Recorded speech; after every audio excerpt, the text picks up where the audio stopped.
So with our lovely Miss M, nice job, cuteness.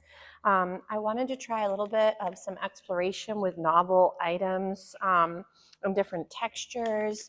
So a lot of times puppies, when they're this little, tend to be pretty resilient. They try new things. They feel pretty safe giving it a try. If again, we don't keep maintaining some of these experiences and novel things or novel items. As your puppies mature, they might start to notice some of these novel things and start to view them with some fear or hesitation. Obviously, there are some puppies, just like people also vary, that are super fluid, very comfortable with lots of change. Other people, they have one little change in their routine and they have a really hard time coping.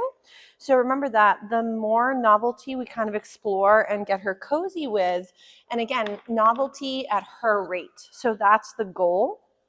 Because if, let's say, we didn't do this at her comfort range, it would be more of like a forcing moment or flooding her with a situation than it is her checking it out at her rate or her comfort range. So a lot of times, even just plopping out a novel item in the environment, be it at your home, and then doing some scatter feeding. If your puppy was hesitant, which I know I mentioned this before, is if your babes are scared, nice job, cuteness, and they're overwhelmed to go and target something, don't force them to choose between the food and that new thing or that situation. So there could be times where, again, you plop down something new like a box or some inanimate object, and your puppy's showing signs that they're nervous or hesitant. If you force them to go to the thing to again, choose between getting food and staying safe, that creates a lot of conflict for your puppies. And your adult dogs. So if, let's say, they were nervous about something and you lure them on top of it, you might then start to, again, poison the exercise, the food, and at times also even the skill or the item. So you want to be careful about making it instantly paired novel with overwhelming. So she's like, woo, who put that bowl there?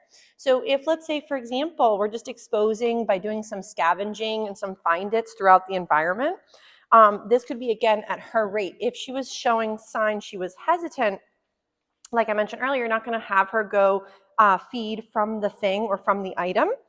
Let's say, for example, let's pretend she's scared of this bowl. Anytime she gets closer, I'd go, yes, and then toss the food away from the item. So let's say on her term, she got closer, yes, and then I toss the food away. So this way, like I mentioned with Ms. Z earlier, it's a little bit of a double whammy where she gets the bonus bit, plus for moving away where she feels safer, yes, she gets to create more of that distance, which makes her feel less overwhelmed. I know she could care less about my bowl, which is great.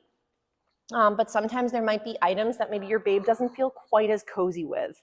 So right now, this could be, again, the beginning stages. Oh, that was very nice. So her going and doing all on her own, I might go, yes, and then toss a little something in there. But of course, she didn't see. But let's say sometimes there's moments where she does things on her own. You could mark those moments and then feed for that great response. This could also be helpful for grooming, hopping into a bucket like this, getting comfortable with sometimes novel textures and funny sounds and things that wiggle. So I know it doesn't seem like a big deal, but sometimes you could have something like this, throw in some toys, some different items, and have her scavenge for some of her kibble around some of her toys and items that she does find interest in. So this way, again, you're doing some searching for goodies, getting some enrichment, and then throwing in some novelty that way. Nice job. So we'll go ahead, we'll do a little bit maybe through the tunnel, have her go check it out. If the tunnel is a little bit creepy, again, no forcing. Notice how she kind of comes in and out of it. Again, we might do, again, a little find it right on the edge here. I'll hold it just in case so it doesn't wiggle. Nice. So she's just trying to figure out, it's, again, a little bit of a funny material. It's, again, a little darker. So if she's ever a little uncertain, we're just, again, going to go with the babe's rate of comfort. So again, we'll toss a little snack. Again, I'm watching her body language, making sure she's not looking scared or overwhelmed. Ready? Find it. And we'll see how she's feeling. Nice job. Good girl. So then I might even try, she's like from this end as well. Do, again, a little find it. Ready, cuteness? There we go. Nice. So we're just trying this just for the heck of it, just for some fun and experience. It doesn't have to be like a legit, tunnel exercise where we're working agility. We're just going ahead and just doing it for the experience and the comfort. Nice. Good job. Ready? Right here. Find it. Good girl. She's doing a beautiful job. So, and again, this doesn't mean you have to go out and get all this new stuff to practice with, but you might have some household items. Maybe you got some boxes lying around. Maybe you have some crinkly, materials. This is again something that would be used in your vehicle to reflect the light and the sun-wise to keep it a little cooler. Yes, nice job. So while she's in there, we'll toss a few more extras in there for her. Very pretty. Good girl. So then from here, we might try a little bit with this bowl. So I'm going to try, yes, right there. She puts her little toes on there to feed her for that. Good job. Very pretty. So again, we might again try to lure her onto the bowl in the beginning. Yes. So the benefit of sometimes doing paws up or step up onto an item is to get your puppy comfortable putting that front end onto an item, which later could be the scale at the vet's office, hopping into a vehicle, maybe going into the bathtub. Yes. So a lot of these behaviors do kind of build on each other, even though they seem really benign in the beginning. It's just another great way to throw in more novelty, experiences, and comfort range with something new. So right here, beautiful. Yes. The feed again while she's in the funny little bucket. And again, we have the noises of the building too. There's some drilling or some machinery going on in the background right there. Nice, yes. Toss a few little crumbs. She's like, wait, going around, ready, find it. She is doing a really nice job though. So you want to see again, loose, fluid, very wiggly body language. Hi, cuteness. If you're seeing pausing or freezing or rigidness through her body, then she more than likely is feeling a bit overwhelmed. So remember that if we're going past your puppy's comfort range, yes, then we're not really educating or exploring or building good associations. We might be by accident creating long-lasting associations that may be harmful for down the road. So as your puppy's going from puppyhood into adolescence, there can be a lot of change that happens to her both mentally and physically, and we might get this really nice sense of false, moment where we think, oh, the ball's rolling in all the right directions, and when they're itty bitties, they're very easy. I know it sounds silly, but they are much easier than dealing with the adolescence that's coming from 6 months to about 18 months to 2 years, give or take. So right now she's doing a great job. She's checking out that box. I'm going to climb right into it. What a nice job. She's like, that wasn't too shabby. So we might again try our little paws up on the bowl. Ready? Yes. And then feed for being on the bowl. Ready? Paws up. Yes. Nice. And even if she does the smallest targeting, like her little toenails poke the bowl or she bumps into it, I would in the beginning feed for anything that's looking like the direction you'd like to go and then make that seem good for her.